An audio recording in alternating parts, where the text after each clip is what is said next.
दिल्ली सल्तनत पर वैसे तो कई राजाओं ने राज किया, लेकिन एक राजा ऐसा भी था जो हमेशा के लिए एक मिसाल बनकर रह गया। जी हाँ, उनका नाम था मोहम्मद बिन तुगलक। एक ऐसा बुद्धिमान मूर्ख या विद्वान मूर्ख या पढ़ा लिखा मूर्ख जो लोगों के सामने ऐसी योजनाएं प्रस्तुत करता है जो सब की सब विफल हो जाती हैं। इस वजह से लोग उन्हें मूर्ख कहने लगे, पढ़ा लिखा मूर्ख कहने लगे। लेकिन ऐसा क्या हुआ कि एक विद्वान एक मूर्ख बन जाता है, और उनकी कौन कौन सी ऐसी योजनाएं थी जो उनको मूर्ख बना देती हैं, आइए देखते हैं। सबसे पहले मैं आपको बता दूं कि मोहम्मद बिन तुगलक को कई भाषाओं का ज्ञान था, जैसे अरबी भाषा का, अंग्रेजी भाषा का, गणित का उनको ज्ञान था, ज्योतिषी का उनको ज्ञान था, कई भाषाओं का वो गहरा अध्ययन करके उन्होंने ज्ञान अर्जित किया था। वो दिल्ली सल्तनत पर 1325 से 1351 तक, यानी कि करीब करीब 25-26 सालों तक गद्दी पर बैठा रहता है। लेकिन इतने साल शासन करने के बाद भी एक ऐसा राजा दिल्ली सल्तनत को मिला जो बुद्धिमान और मूर्ख कहा जाने लगा। आइए अब उनकी योजनाओं को देखते हैं। पहले मैं बता दूं कि उनकी योजनाओं के विफल होने का सबसे बड़ा कारण था उन योजनाओं को लागू करने की टाइमिंग। उन योजनाओं को ऐसे गलत समय पर लागू किया कि वे सभी योजनाएं एक एक करके विफल होती गई और लोगों के बीच में वो मूर्ख बनता गया। मोहम्मद बिन तुगलक की सबसे पहली योजना ये थी कि वो सत्ता हासिल करने के बाद दिल्ली से दौलताबाद अपनी राजधानी शिफ्ट कर देता, और इस राजधानी शिफ्टिंग में इतनी मूर्खता की गई कि वापस तुगलक को दिल्ली को राजधानी बनाना पड़ा। इस बीच में कौन कौन सी ऐसी घटनाएं घटी कि तुगलक को वापस दिल्ली को राजधानी बनाना पड़ा, आइए देखते हैं। सबसे पहले वो 1500 किलोमीटर दूर दौलताबाद को राजधानी बनाता है। उसके पीछे दो कारण बताए गए हैं। पहला कहा गया कि दौलताबाद भारत के बिल्कुल बीचों बीच में है, इस वजह से उन्हें राजधानी बनाया गया है। वहीं इब्न बतूता का मानना था कि तुगलक के दिल्ली से दौलताबाद राजधानी शिफ्ट करने का मुख्य कारण ये है कि वो दिल्ली की जनता को सज़ा देना चाहते थे, क्योंकि दिल्ली की जनता समय समय पर उनकी आलोचना करती रहती थी। इस वजह से भी उन्होंने दिल्ली से राजधानी को दौलताबाद शिफ्ट किया।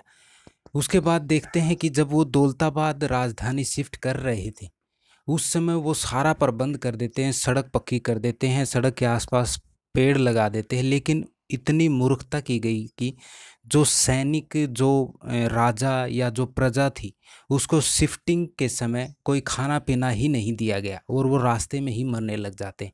इस वजह से 2 साल बाद फिर तुगलक को यह एहसास हुआ कि दिल्ली से राजधानी दौलताबाद शिफ्ट करना उनका गलत फैसला था। फिर वापस वो 1335 ईस्वी में दिल्ली को फिर से राजधानी बना देते हैं। ऐसी मूर्खता देखकर लोग उन्हें बुद्धिमान मूर्ख तो कहेंगे ही, और साथ ही इस शिफ्टिंग में जितना खर्चा हुआ उस वजह से भी लोग उन्हें और ज़्यादा मूर्ख कहने लगे।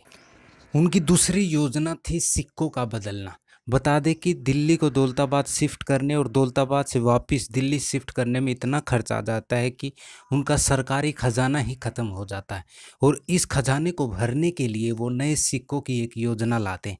पहले उस समय सोना और चांदी के सिक्के चलते थे, लेकिन तुगलक ने एक फरमान जारी किया कि सोने और चांदी के बराबर ही तांबे और पीतल के सिक्के बनाए जाए, और जिनकी कीमत सोने और चांदी के बराबर ही रखेगी। उसके बाद ये योजना भी धीरे धीरे विफल ऐसे होने लगी कि जो तांबे और पीतल के सिक्के बनाए जाने की जो आदेश आया था, जो ऑर्डर आया था, उन सिक्कों को लोग अपने घरों में ही बनाने लग गए थे। और उसके बाद धीरे धीरे उन सिक्कों की कीमत ढेले बराबर भी नहीं रह जाती है, और उनकी ये योजना भी विफल हो जाती है। और इसमें एक और मूर्खता ये की गई कि लाखों लोगों के खर्च को पूरा करने के लिए वो एडवांस में ही उन सैनिकों को अपनी तनख्वाह दे देते हैं, जिससे और खजाना खाली हो जाता है।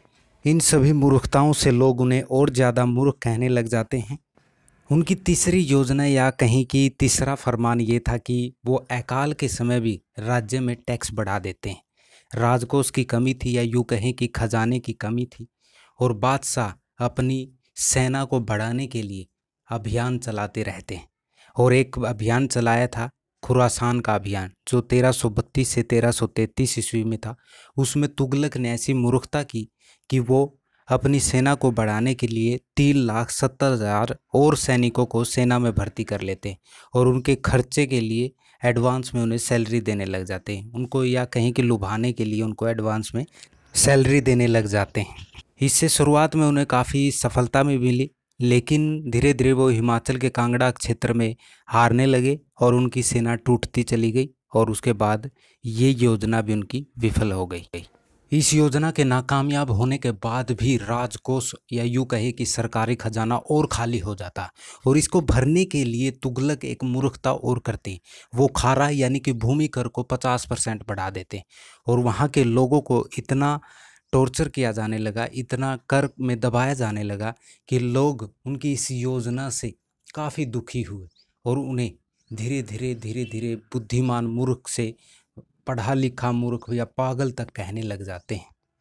तो ये थी मोहम्मद बिन तुगलक के एक विद्वान से मूर्ख बनने की कहानी। आपको कैसी लगी कमेंट करके ज़रूर बताएं, और हाँ, चैनल को सब्सक्राइब करना ना भूलें।